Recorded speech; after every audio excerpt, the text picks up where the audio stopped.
Hi army. നമ്മുടെ കഥയിലെ കഥാനായകൻ എന്ന് പറയുന്നത് അല്ലേ വേണ്ട, നിങ്ങൾ എന്തായാലും തമിഴിൽ കണ്ടു കാണുമായിരിക്കും. യെസ്, അവർ ജോൺ ജങ്കുക്ക്.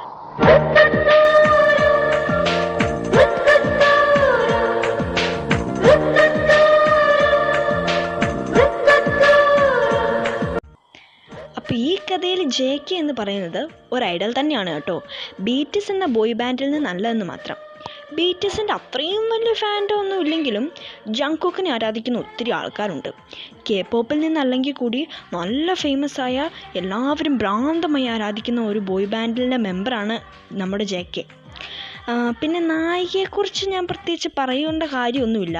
നിങ്ങളാണ് ഈ കഥയിലെ നായിക എന്ന് സങ്കല്പിക്കേണ്ടത്.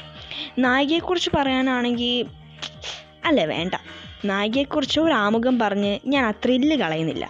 നായിക ഒരു നാണം കുണുങ്ങിയാണോ, വായാടിയാണോ, ഷണ്ടക്കാരിയാണോ എന്നുള്ളതൊക്കെ നമുക്ക് വഴി അറിയാം. ഇനി വൈകിക്കുന്നില്ല, നമുക്ക് വീഡിയോയിലേക്ക് പോകാം അല്ലേ.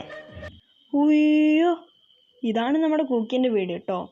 വീട്ടിൽ അമ്മ, അച്ഛൻ, ഒരനിയത്തിയുണ്ട്. കോവിഡിൻ്റെ വ്യാപനം മൂലം അവരുടെ ബാൻഡിൻ്റെ ഒഫീഷ്യൽ ഹൗസിൽ നിന്ന് മാറി സ്വന്തം വീട്ടിലാണ് കൂക്കി ഇപ്പോൾ താമസിക്കുന്നത്. ഫാമിലിക്കൊപ്പം ഒരു വീക്ക് ചിലവഴിച്ച് അവരുടെ ബാൻഡിൻ്റെ ഒഫീഷ്യൽ ഹൗസിലേക്ക് മടങ്ങുകയാണ് നമ്മുടെ കൂക്കി. ഇവിടെയാണ് നമ്മുടെ കഥ സ്റ്റാർട്ട് ചെയ്യുന്നത്. Come let start. എടാ ഇങ്ങ് വന്നേ, എടാ ഇങ്ങ് വരാൻ. വാട്ട്? മുമ്മിയാണ് ഐഡൽ. ലോകം മൊത്തം ഭ്രാന്തമായി ആരാധിക്കുന്ന ഒരു സെലിബ്രിറ്റിയാണ് ഞാൻ. Call me John Jungkook. പിന്നെ ഒരു ജോൺ ജങ്കുക്ക്. ഒന്ന് പോടെ ചിരിപ്പിക്കാണ്ടേ. നീ എൻ്റെ പഴയ നിക്രേമുള്ളി കൂക്കിയല്ലേടാ. വാട്ട്? നിക്രേമുള്ളി cookie? Mummy what language is this? എന്തോ നമ്മ അത് ഒന്ന് ക്ലാസ്സി ആവാനും സമ്മതിക്കുകയല്ല.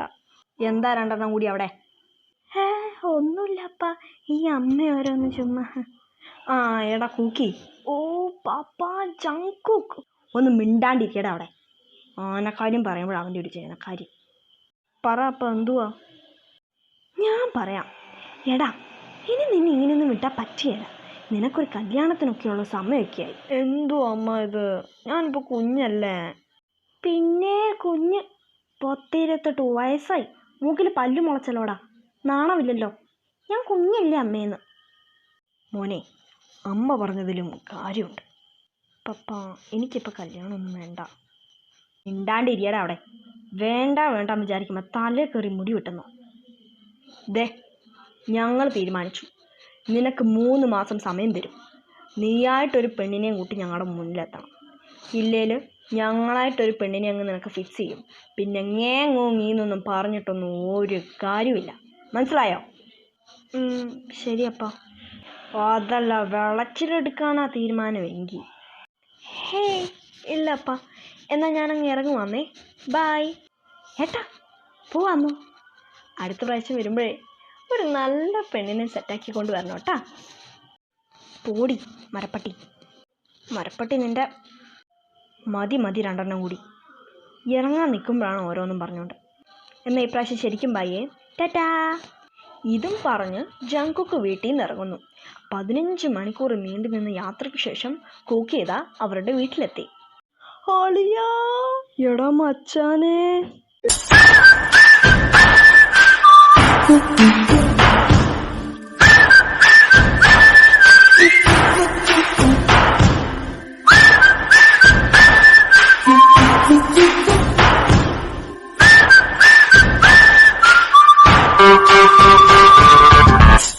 എടാ കൂക്കിയേ, എന്നാ ഉണ്ടടാ വിശേഷം?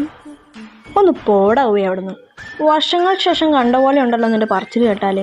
ഞാൻ പോയിട്ട് ഒരാഴ്ചയല്ലേ ആയുള്ളൂ. ഇത്ര പ്രശ്നത്തിൻ്റെ ഒന്നും ആവശ്യമില്ല കേട്ടാ. അത് ശരിയാ, പക്ഷെ സത്യം പറയാലോടാ, നീ ഇല്ലാഞ്ഞിട്ട് ഒരു സുഖമില്ലായിരുന്നു. അതല്ലേലും അങ്ങനെ. കണ്ണുള്ളപ്പോൾ കണ്ണിൻ്റെ വില അറിയൂലല്ലോ. പോടാ ഒന്ന്. അപ്പം ഇനി എങ്ങനാ, പൊളിക്കല്ലേ? പിന്നല്ല.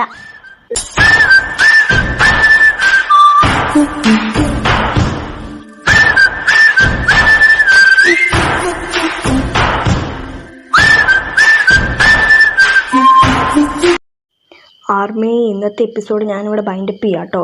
ഇതെന്തൊരു കഥയാ, ഇതൊരു സുഖമില്ലല്ലോ എന്ന് വെച്ച് തള്ളി ഒന്ന് കളയണ്ട. ഒന്നോർക്കണം, നമ്മുടെ നായികയൊന്നും ഇതുവരെ എത്തിയിട്ട് കൂടിയില്ല. അവർ കണ്ടുമുട്ടുന്നതെല്ലാം നമുക്ക് കാണണ്ടേ? Yes, let's wait and see. Army നിങ്ങളുടെ സപ്പോർട്ടില്ലാതെ എനിക്ക് ഒന്നും ചെയ്യാനാവില്ല. അതുകൊണ്ട് തന്നെ do like, share and subscribe. പിന്നെ കമൻറ്റ് ചെയ്യാൻ മറക്കണ്ട കേട്ടോ.